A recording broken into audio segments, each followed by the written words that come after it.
E na coluna Olhar Espacial de hoje, nosso colunista Marcelo Zurita fala sobre a radioastronomia.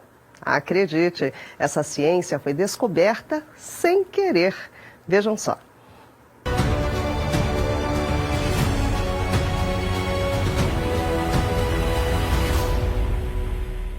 Olá pessoal, saudações astronômicas. Algumas das maiores descobertas da astronomia nas últimas décadas só foram possíveis graças a uma ciência relativamente recente, a radioastronomia. Por meio da detecção das ondas de rádio emitidas pelos astros, os quasares, os pulsares e a radiação cósmica de fundo foram descobertos. As primeiras imagens de um buraco negro foram obtidas, a distribuição de gás e poeira da nossa galáxia foi mapeada e buscas por sinais de vida inteligente fora da Terra foram realizadas. Mas o que pouca gente sabe é que essa importante ferramenta para o estudo do nosso universo foi descoberta por acidente. Essa história começa no início dos anos 30, época em que a comunicação via rádio era uma tecnologia nova e em franca expansão. A recém-criada Bell Telephone Labs estudava formas de utilizar o rádio para substituir os caros e extensos cabos transatlânticos na comunicação direta entre Estados Unidos e Europa. O problema era que os sinais de rádio estavam sofrendo interferências de origem desconhecida que prejudicavam a comunicação, especialmente na faixa de ondas curtas utilizadas pela Bell.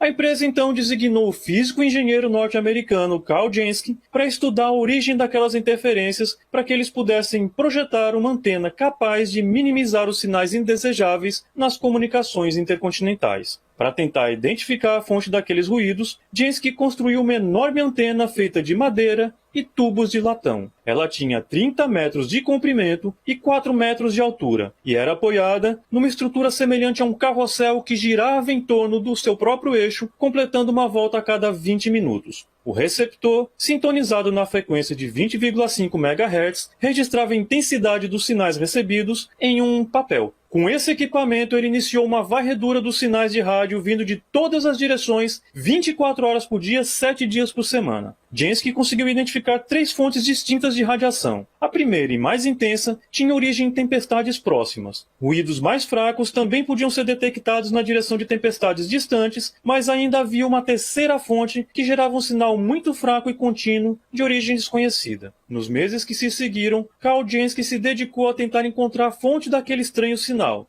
Inicialmente ele percebeu que a direção dele mudava ao longo do dia e parecia estar sempre na mesma direção a cada 24 horas. Isso levou a imaginar que o Sol fosse a origem daquele sinal. Naquela época, vários astrônomos já haviam especulado que o Sol poderia naturalmente emitir algum tipo de radiação em ondas de rádio. Por cerca de 40 anos, alguns deles tentaram captar esses sinais, mas sem sucesso.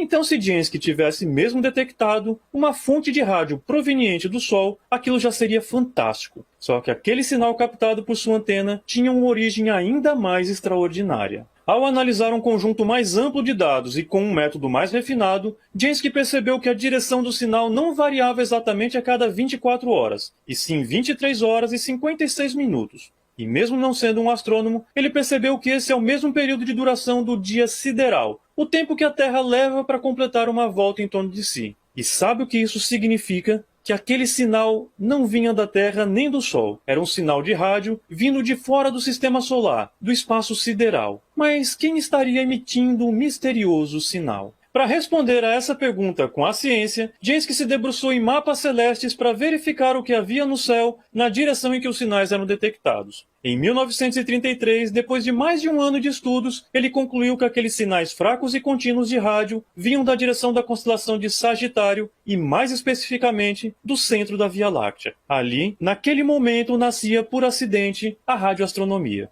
Jansky anunciou sua descoberta em abril de 1933 num encontro em Washington, D.C. E em outubro daquele ano, ele publicou o artigo Distúrbios Elétricos de Origem Aparentemente Extraterrestre, compartilhando com o mundo uma nova forma de enxergar o cosmos. Karl Jansky queria se aprofundar nos estudos dos sinais extraterrestres de rádio, mas não teve o apoio da Bell, que acreditava que aquela seria uma pesquisa cara e sem vantagens econômicas para a empresa. Os astrônomos da época também não reagiram muito bem. Alguns perplexos não sabiam o que fazer com aqueles sinais estranhos e nem explicar a sua origem. E muitos até mesmo duvidaram dos resultados apresentados por Jansky, achando que tudo aquilo poderia não passar de um defeito no equipamento construído por ele.